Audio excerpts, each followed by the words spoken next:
नमस्कार, मैं विजयलक्ष्मी अपने चैनल में आपका स्वागत करती हूँ।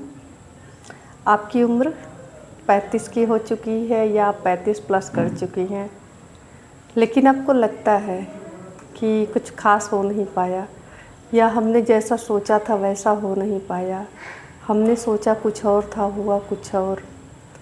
तो ये कुछ भाग्यशाली लोगों को छोड़ दिया जाए तो लगभग लोगों के साथ ऐसा ही होता है कि वो ज़िंदगी को सोचती कुछ और है, ज़िंदगी होती कुछ और है। तो फिर क्या कर सकते हैं, अब जो बीत गया उसका अफसोस नहीं किया जा सकता, क्योंकि उसमें भी समय जाया होता है। तो बेहतर होगा कि जो हमारे पास है, जो सामने है, हम उसमें कुछ बेहतर करने का प्रयास करें। तो इसके लिए मैं आपको 5 पॉइंट बताऊंगी जो कि आप अपने जीवन में अप्लाई करके कुछ अच्छा कर सकती हैं। तो सबसे पहला है कि आप उम्र के उस पड़ाव पर हैं जहां आपको दुनियादारी, ज़िंदगी, हर चीज़ का बहुत अच्छे से ज्ञान हो चुका है।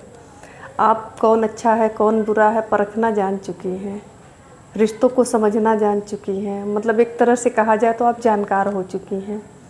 लेकिन यही दूसरी चीज़ होती है हमारा स्वास्थ्य, जो कि अब थोड़ा सा कॉम्प्लिकेटेड होता है। डॉक्टर्स कहते हैं कि हड्डियां कमज़ोर होती हैं, कुछ और चीज़ें आती हैं, महिलाओं में तरह तरह की समस्याएं आती हैं। तो सबसे पहले चुनौती है अपने स्वास्थ्य को ठीक रखना, अपने आप को स्वस्थ रखना। और स्वस्थ रखने में सबसे पहले है कि आप अपने फिटनेस पे ध्यान दीजिए, अपने शरीर पे ध्यान दीजिए। अगर शरीर बेमतलब का वज़न बढ़ रहा है, कुछ और चीज़ें हो रही हैं, तो सबको छोड़कर, क्योंकि आप हैं तो सब है, खुद पे ध्यान दीजिए। खुद की केयर सबसे पहले ज़रूरी है। आप अगर अपनी केयर नहीं करेंगी तो कोई कहने नहीं आएगा। कोई आपके मोटापे का मजाक उड़ा कर तो चला जाएगा, पर मुश्किल से ही लोग कहेंगे कि आप अपना ध्यान रखिए। आपको लोग ये कह देंगे आप अच्छी नहीं दिखती हैं, लेकिन कोई सलाह नहीं देंगे आपको। सलाह भी दे देंगे तो अमल करने का समय नहीं देंगे। तो बेहतर होगा कि आपका स्वास्थ्य आपको ध्यान रखना है। अपने खान पान, थोड़ा व्यायाम के लिए भी समय निकालिए। कुछ लेडीज कहती नहीं मिलता है, मिलेगा। जब सारा जिम्मेदारी अपने सर पे ले लेंगी तो नहीं मिलेगा।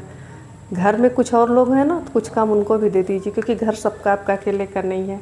मैं थोड़ा कड़वा बोलती हूँ, शायद मेरी बातें कुछ लोग को ख़राब लगे, पर उस घर में जितने सदस्य रहते हैं उस घर की जिम्मेदारी सबकी होती है। तो सबकी जिम्मेदारी अपने सर पे ना ओढ़ लीजिए, कुछ बांट दीजिए, आपको भी समय मिल जाएगा अपना ध्यान रखने के लिए। क्योंकि ये जो ज़िंदगी मिली है ना, हम भी थोड़ा इंसानों की तरह जी लें, कि एक मशीन और रोबोट बन के पैदा नहीं हुए हैं कि नहीं ये काम हम ही करेंगे तो होगा। कुछ और लोग हैं उनको दे दीजिए, घर सबका सब संभालें। तो आप व्यायाम करिए, खान पान संतुलन में रखिए, तला भुना थोड़ा कम कर दीजिए, और नियमित आधा घंटा तो टहल ही लीजिए। इससे आपका शरीर भी स्वस्थ रहता, मन भी स्वस्थ रहता है। अब आते हैं दूसरी बात पर।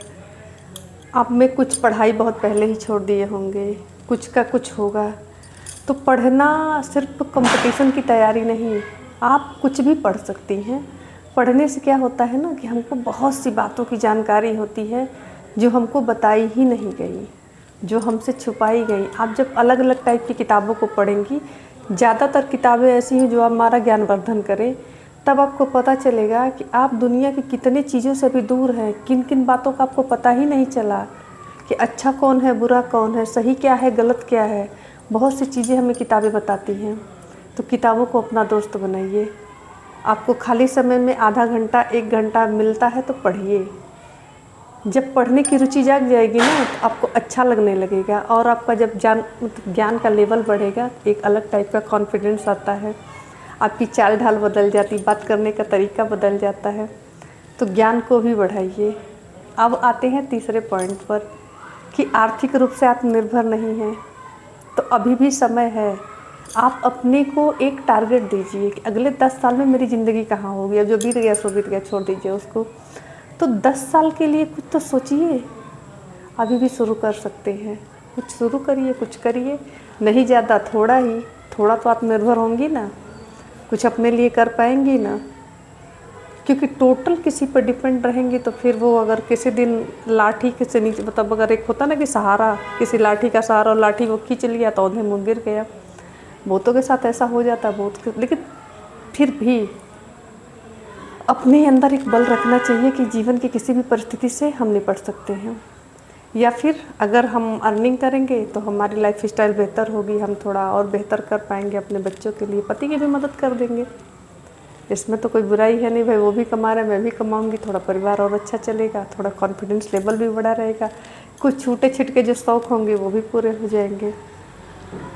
तो आपकी आर्थिक आत्मनिर्भरता भी ज़रूरी है, और कभी भी किसी भी समय स्टार्ट किया जा सकता है। तो शर्माना छोड़ के आपकी जिस चीज़ में रुचि है आप करिए, ज़रूर सफल होंगी।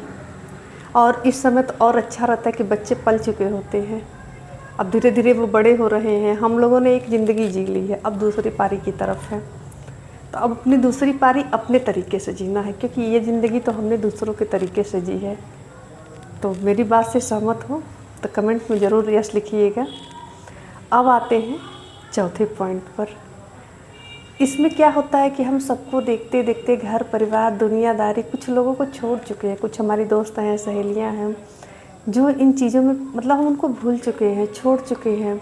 उनसे कनेक्टिविटी बनाइए, क्योंकि मैंने महसूस किया है कि कुछ बातें ऐसी होती हैं जो हम ना घर में माता पिता से कह सकते हैं, सास ससुर से नहीं कह सकते, पति से भी नहीं कह सकते हैं। एक फ्रेंड ही होती है जो उस बात को समझती है और वो बात हम उससे बहुत अच्छे से कह सकते हैं, अपनी भावनाओं को उसके सामने व्यक्त कर सकते हैं। अपने कुछ ऐसे दुख है जो कहीं नहीं कहना, अपने सहेली से कह सकते हैं। तो सहेलियों का होना भी ना मानसिक तनाव को कम करता है।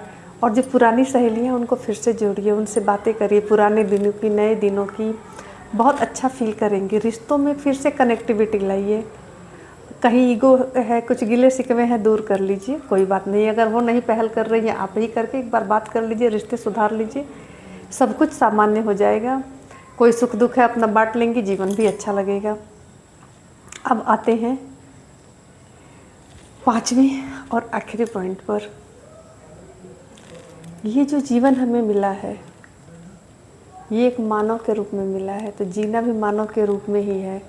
हमारी कुछ हॉबीज होंगी, कुछ शौक़ होंगे, कुछ हमने सोचा होगा कि हाँ ऐसे रहता तो ये समय है, अपने शौक़ को पूरा कर लीजिए। क्योंकि जब ये समय निकल जाएगा तो फिर आप सोचती रह जाएंगी काश उसी समय कर लिए होते।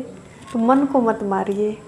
जो छोटे छोटे, अगर बहुत बड़े तो भाई बहुत बड़ी चीज़ें होती हैं, लेकिन जो हमसे हो सकता है, जो हमारे शौक़ पूरे हो सकते हैं, मन को मत मारिए। पैसे को मत देखिए, पैसा आप छोड़ के चली जाएंगी दूसरा कोई ऐश करेगा, सोना आप रख के चली जाएंगी दूसरा कोई बांट लेगा।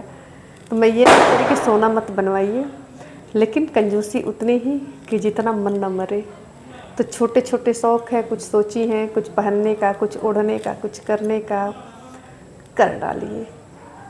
ज़िंदगी ना मिलेगी दोबारा और सब यहीं रह जाना है। एक मानव जन्म मिला है, इसको सार्थक तरीके से, आनंदमय तरीके से बिता लीजिए।